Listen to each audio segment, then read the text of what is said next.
নমস্কার বন্ধুরা, আশা করি সবাই খুব ভালো আছেন। নতুন বছর সবার জীবনে শুভতা নিয়ে আসুক, ঈশ্বরের কাছে এই প্রার্থনা করি। আজকে আমি পালং শাক দিয়ে ডাবল তড়কাওয়ালা ছোলার ডালের রেসিপি নিয়ে এসেছি। পালং শাক দিয়ে ছোলার ডালের এই রান্নাটা ভীষণ ভালো হয় খেতে। শীতের দুপুর বা রাতে গরম ভাত, রুটি, পরোটার সাথে একদম জমিয়ে খাওয়া যায়। এই ডালের মধ্যে হোটেল রেস্টুরেন্টের ডালের মতো ফ্লেভার পাওয়া যায়। তাহলে চলুন শুরু করি। সবার প্রথমে ছোলার ডালটাকে ভিজিয়ে নিতে হবে। আমি এই বাটির 1 বাটি ছোলার ডাল ভিজিয়ে রেখেছিলাম। ডালটা আমি 2 ঘন্টা মতো ভিজিয়ে রেখেছিলাম, তারপর জলটাকে ছেঁকে নিয়েছি। ডালগুলো এখন নরম হয়ে গেছে, নখের সাহায্যে কেটে যাচ্ছে। এবার পালং শাককে কেটে নিতে হবে। আমি 1 আঁটি কচি পালং শাক বেছে ধুয়ে নিয়েছি। এই রান্নার জন্য পালংয়ের শক্ত ডাঁটিগুলোকে ফেলে নরম ডাঁটিওয়ালা পাতাগুলোকে নিতে হবে। এবারে শাকটাকে কেটে নেব। বটি বা ছুরির সাহায্যে শাকটা একদম ছোট ছোট করে কুচিয়ে নিতে হবে। শাক কেটে আমি আরেকবার ধুয়ে নেব।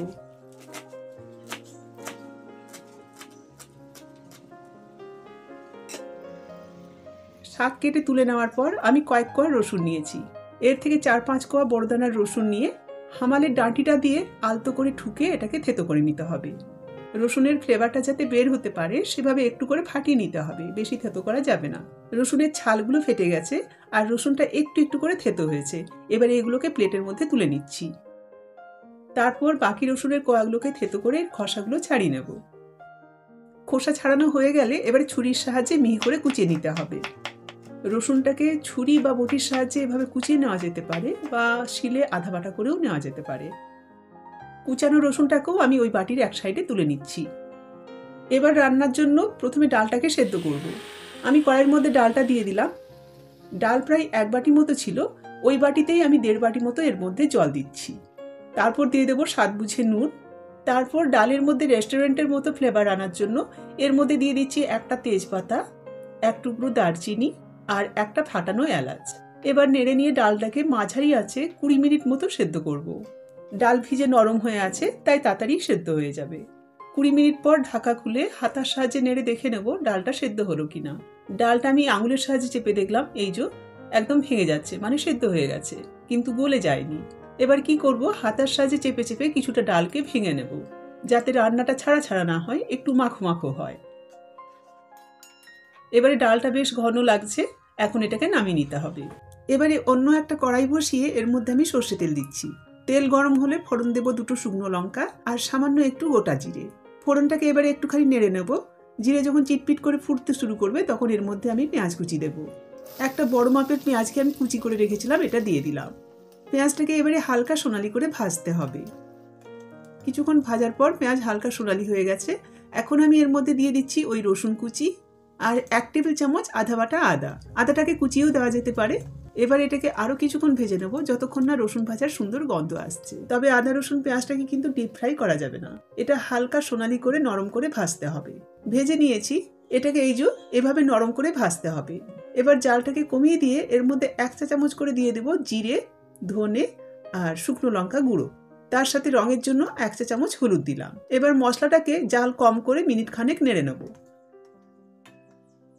তারপরে দিয়ে দেব একটা টমেটো কুচি। টমেটো দিয়ে এবার কিছুক্ষণ কষাতে হবে, যতক্ষণ না টমেটোটা নরম হচ্ছে। কিছু সময় ধরে কষানোর পর টমেটোটা নরম হয়ে গেছে। এখন আমি এর মধ্যে পালং শাকটা দিয়ে দিচ্ছি।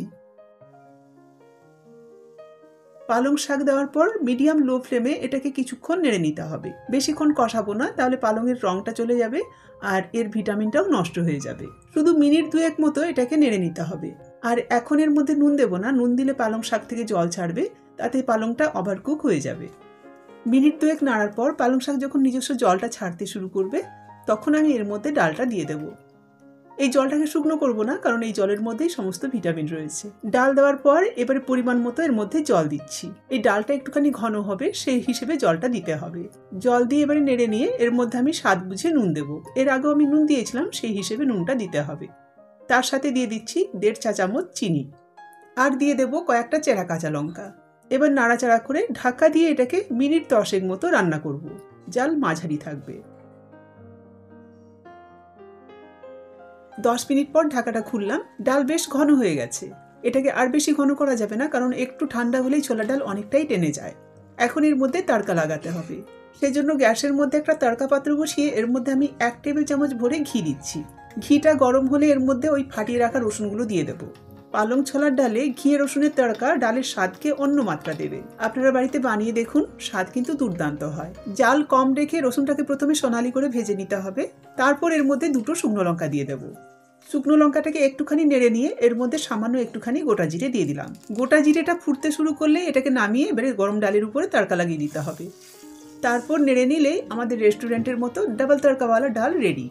আপনারা বাড়িতে বানিয়ে দেখুন। গরম রুটি, ভাত, পরোটা সব কিছুর সাথেই কিন্তু খেতে এটা ভীষণই ভালো হয়। এবারে ডালটাকে নামিয়ে নেব।